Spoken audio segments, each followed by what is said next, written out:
Hey guys, so I just came across this Kamala Harris interview by Tim Miller from The Bulwark, and Kamala just published a new book. It's called 107 Days, which is all she had when she inherited Biden's, presidential campaign. She had 107 days to make, some kind of miracle happen. But now the question is, do you believe Kamala Harris deserves a second chance? So anyway, let's listen to the video, and we'll be right back to wrap it up. Punch. Yep. I said that to get it because I do want to. Obviously, the book is about these 107 days, and it's a little traumatic for all of us. I mean, not to make this about me. I think this is probably true for everybody in here. How are you feeling? How you doing? Thank you. I just wanted you to win so fucking bad. But like, here's the thing with that, right? Like so then you're reading all this and you wanted it, and these emotions come up, and for a lot of people, and I'm thinking about after the election when I called my husband the next day, and I was like, how's our daughter doing? And he said, she asked me why I took the sign down, and so I had to tell her.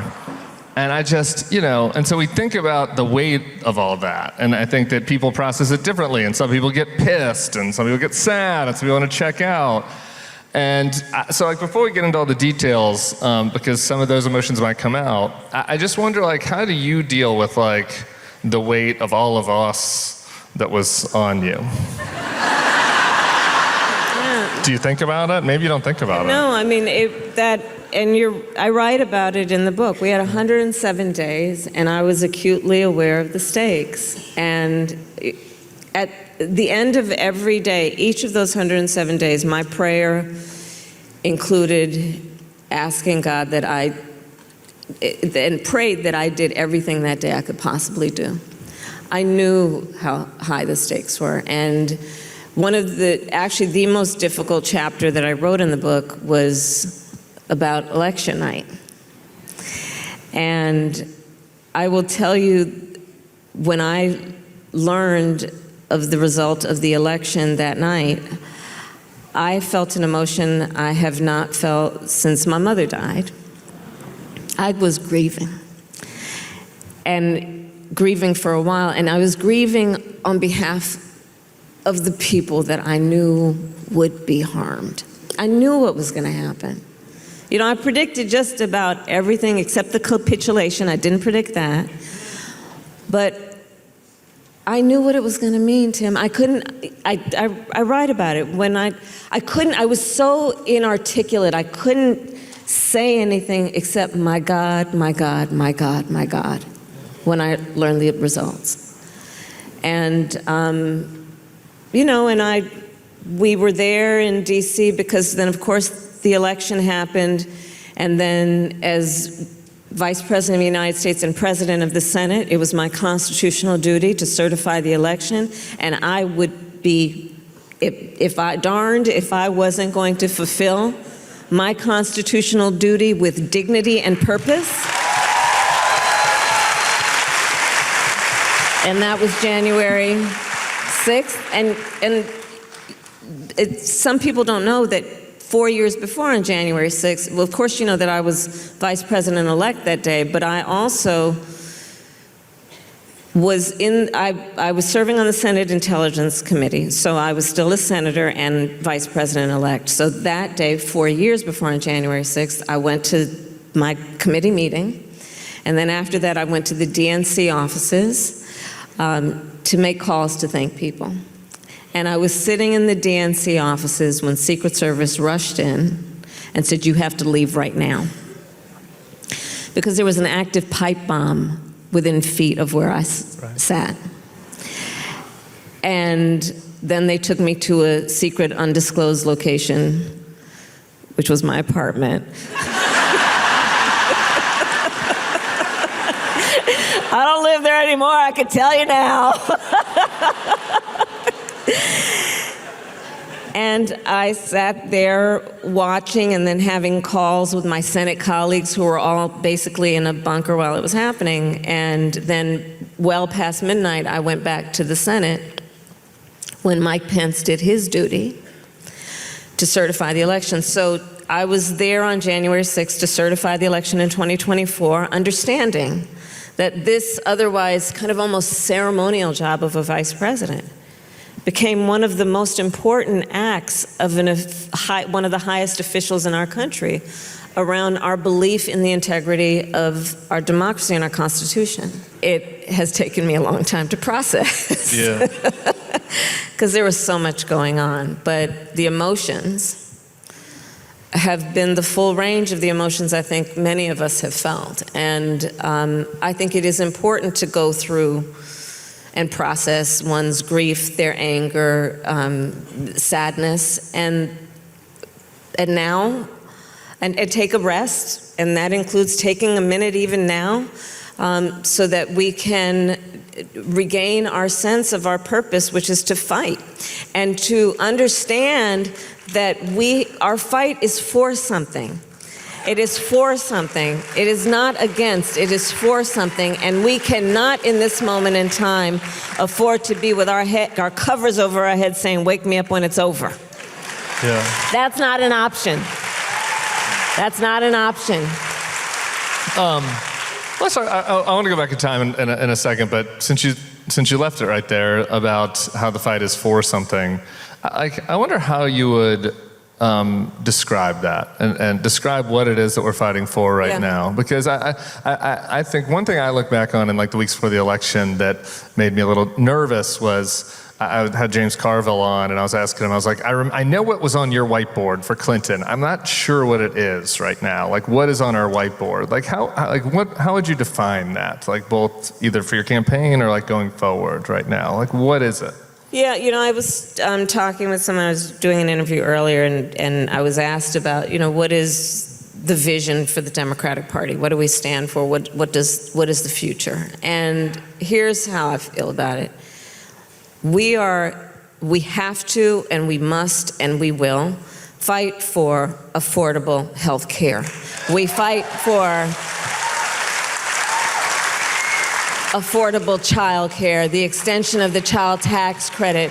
We fight against price gouging and going after corporate landlords who are buying up properties and jacking up rents. We fight for the dignity of working people. We fight so that it is not just about getting by, but getting ahead. These are the things that Democrats have to stand for and fight for, and we have to be clear that, I think one of the pieces that was interesting about the shutdown that helped to at least emphasize one of these points was that was the issue that Democrats were fighting for, was affordable health care. And made it very clear, and that is a huge distinction between where we are as a party and where this current Republican Party is. But these are the things that we stand for. These are the things we fight for. We fight for future generations. Like I said, we fight for the future. We care about the children of America. In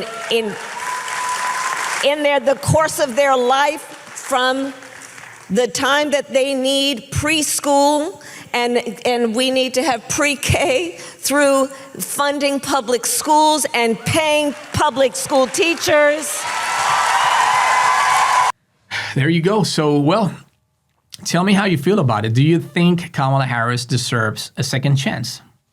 I have been doubtful in terms of Kamala Harris deserving a second chance right now. She's entitled to it. It's not like she doesn't deserve it.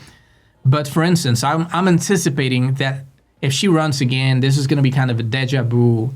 It's going to be kind of like a repetition of what happened in 2024 in the sense that we're going to have Republicans completely linking her to Joe Biden and saying, hey, this is the same thing. It's the same disaster coming from the pandemic. And even though we know Biden had a great presidency with Kamala Harris and they had great results overall, we know that obviously they fell short when it came to, price gouging and rent prices.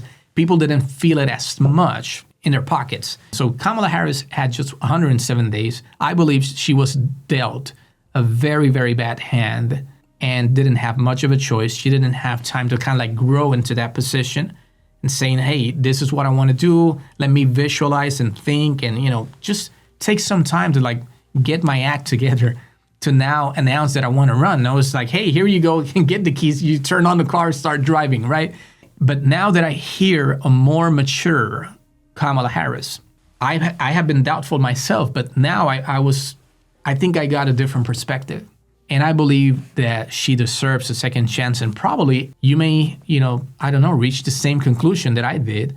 Why? Because Kamala Harris she was a great candidate all around. She had been a district, prosecutor. Then she became the attorney general, I should say, sorry. Then she became a U.S. senator. And eventually she became the vice president. So she has always been validated, by the people and reelected in almost every single position many times over until she made it to the vice presidency. And I can tell you, if Biden wasn't obviously that old and struggling that much, I am sure they would have won re-election. Re-election is a very powerful thing. You guys should know that. Almost every candidate, regardless of how bad they have been, they win re-election more often than not. Even George W. Bush, who was an absolute freaking disaster all around, he won re-election, except Donald Trump. But Donald Trump was, he's a criminal. We know that. So not only she was a district attorney and then an attorney general, eventually she became the U.S. senator and then vice president. But now she's also a nominee, an ex-nominee, an ex-presidential nominee. She ran a campaign. 107 days, for whatever that's worth, I believe actually makes a difference. And a lot of people were very, very excited about her, but it didn't happen. But now it could be different. Now it would be 100% Kamala Harris. So we'll see. She's entitled, obviously, to run, in the primary. So that means that she'll have a chance to try to convince the American people, especially Democrats, and say, hey, this is why now I'm actually the most badass candidate on this stage compared to Gavin Newsom and AOC and Josh Shapiro or whoever it's going to be, because they haven't done this. I have. I have been a vice president. I know what it takes to be every single day in the White House and understand all the complexities and the ins and outs of actually running the country. But on top of that, now I also understand 100% how to run a presidential campaign because I did it for 107 days. They haven't. So now I have thicker skin. I'm ready. I have grown. I'm done, with grieving because I lost, because it was hard, because so much was on my shoulders trying to win for you guys. And we couldn't accomplish it in such a short span of time. But now that I have a new opportunity, a clean slate, full time to run a presidential campaign the right way, we're definitely going to take this, all the way home, and we're going to make it happen. I think she could make a compelling case. Why not? Right? Why not? I think she does deserve that second chance. So you tell me. Leave me a comment. Anyway, my name is Daniel Aranzamendi. This is the Aranzamendi podcast. I also host a Spanish podcast. So if you speak Spanish or if you have Spanish, Spanish-speaking, family members, friends, coworkers, please send them to my Spanish channel, Aranzamendi Podcast Español. I also help Brian Tyler Cohen with his Spanish channel, Brian Tyler Cohen Español. So please, if you can go to that channel too, support it. Make sure that you can, like some videos, comment, share some videos. Brian Tyler Cohen Español, we would appreciate that too. So thank you for tuning in, and I'll catch you on the next episode. Take care.